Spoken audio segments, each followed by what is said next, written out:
अवधूत चिंतन श्री गुरुदेव दत्त श्री स्वामी समर्थ. तुम्हा सर्वांचं आपल्या चॅनलमध्ये मी खूप खूप स्वागत करते आणि आजच्या या नवीन व्हिडिओला सुरुवात करते. उद्या आहे 26 डिसेंबर 2024. मार्गशीर्ष महिन्यातील शेवटचा गुरुवार उद्याच्या दिवशी आहे आणि या शेवटच्या गुरुवारी या वर्षातील शेवटची सफल एकादशी देखील आलेली आहे. यामुळे या मार्गशीर्ष गुरुवारचे महत्त्व आणखीनच वाढलेले आहे. मार्गशीर्ष महिन्यामधील गुरुवारी व्रत केल्याने माता लक्ष्मी आपल्यावरती प्रसन्न होते आणि माता लक्ष्मीच्या कृपेने घरातील दारिद्र्य दूर होऊन सुख शांती समृद्धी आपल्या घरामध्ये नांदत असते. तसेच ही वर्षातील सफला एकादशी आहे. तर बघा, या एकादशीचं व्रत करून भगवान श्री हरी विष्णूंची पूजा केल्याने सर्व इच्छा मनोकामना पूर्ण होतात आणि आपल्याला प्रत्येक कामामध्ये यश हे मिळत असतं. मार्गशीर्ष महिन्यातील शेवटचा गुरुवार आहे, यामुळे या दिवशी आपल्याला हळदी कुंकू म्हणजेच मार्गशीर्ष गुरुवारचं उद्यापन आपल्याला करायचं आहे. तर या व्रताची सांगता आपल्याला उद्यापनाने करायची आहे. हा दिवस अतिशय महत्त्वाचा असल्यामुळे या दिवशी काही प्रभावी उपाय आणि सेवा देखील केल्या जातात आणि म्हणूनच आज या व्हिडिओमध्ये मी तुम्हाला अतिशय प्रभावी असा एक उपाय जो आहे तर तो सांगणार आहे, किंवा तुम्ही याला सेवा देखील म्हणू शकता.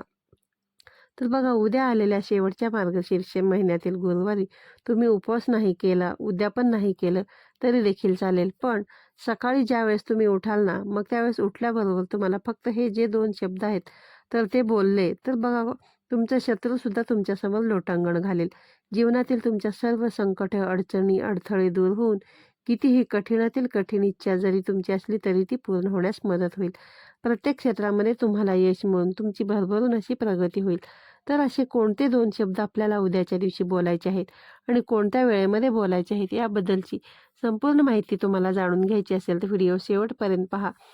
त्यामुळे व्हिडिओ तुम्ही स्किप न करता पहा.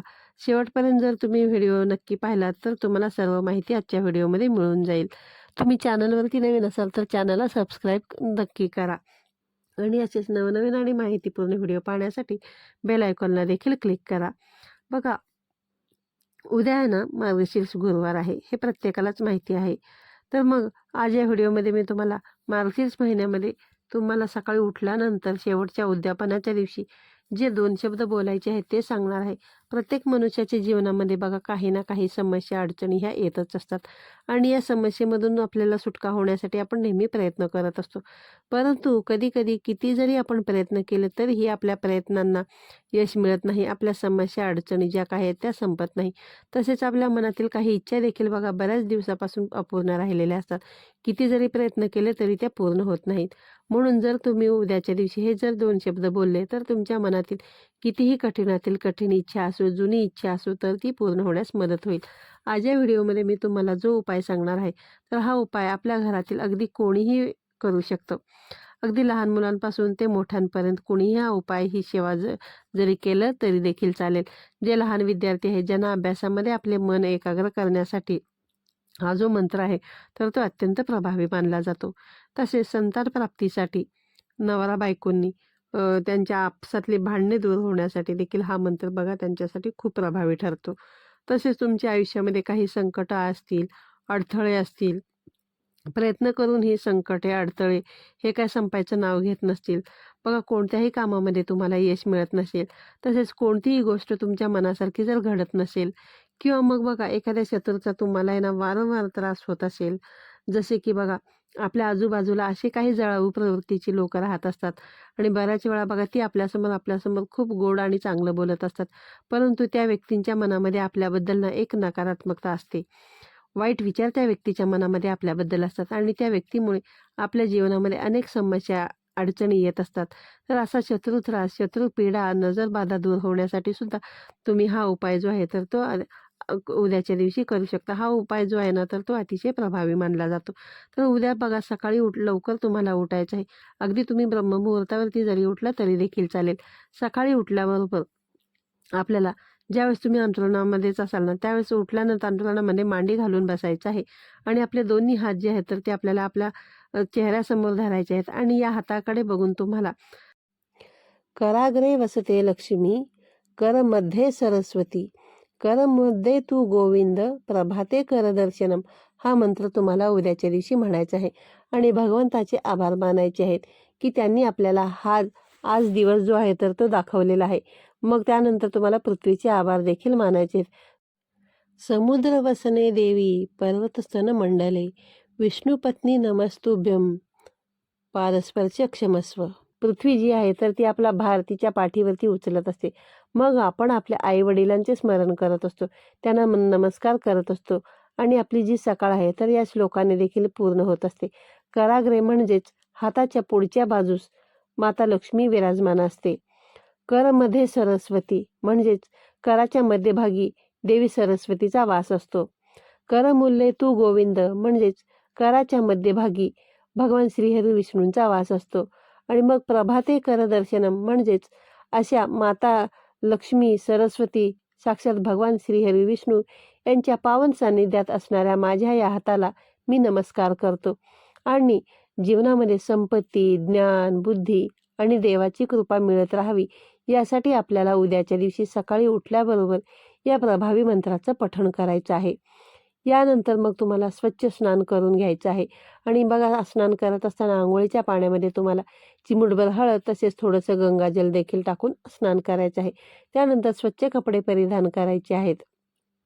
आणि मग आपल्याला आपल्या देवघरातील देवांची पूजा बघा ही करून घ्यायची आहे. त्यानंतर बघा या दिवशी लक्ष्मीनारायण तत्व जे आहे ना तर ते पृथ्वीवरती नेहमीपेक्षा कितीतरी प्रमाणामध्ये जास्त प्रमाणामध्ये जागृत असते. देवी लक्ष्मी ही आपल्या घरामध्ये सूक्ष्म स्वरूपामध्ये उद्याच्या दिवशी वास करत असते. आणि असं म्हटलं जातं की मार्गशीर्ष महिन्यातील गुरुवारी 7 वेळा आपल्या घरामध्ये लक्ष्मी येतच असते. आणि यामुळे या दिवशी देवी लक्ष्मीची पूजा करणे हे अत्यंत शुभ मानलं जातं. आपल्या देवघरातील देवांची पूजा करून झाल्यानंतर तुम्हाला तुमच्या इच्छापूर्तीसाठी एक अतिशय उच्च कोटीची सेवा देखील करायची आहे. तर ती सेवा म्हणजे की बघा, तुम्हाला 11 वेळेस व्यंकटेश स्तोत्राचं पठण करायचं आहे.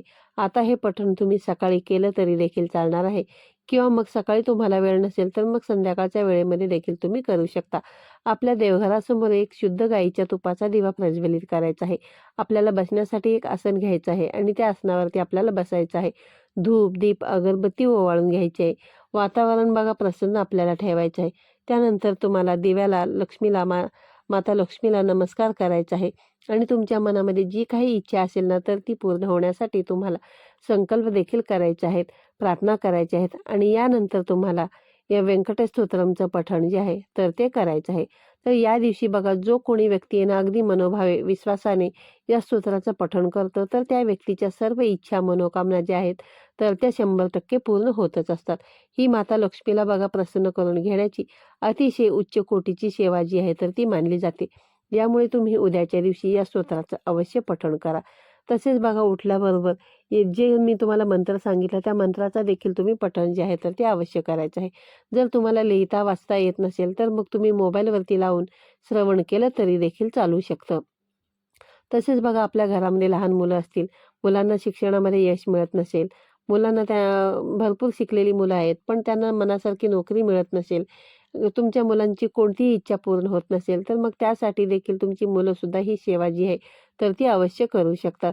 तर आजच्या व्हिडिओमध्ये सांगितलेली माहिती तुम्हाला आवडली असेल तर व्हिडिओला लाईक करा, चॅनलवरती नवीन असाल तर सबस्क्राईब करा आणि हा व्हिडिओ तुम्ही जास्तीत जास्त तुमच्या मित्रपरिवारांसोबत शेअर करा. पुन्हा भेटूया अशाच एका नवीन आणि माहितीपूर्ण व्हिडिओमध्ये. तोपर्यंत सर्वांना श्री स्वामी समर्थ.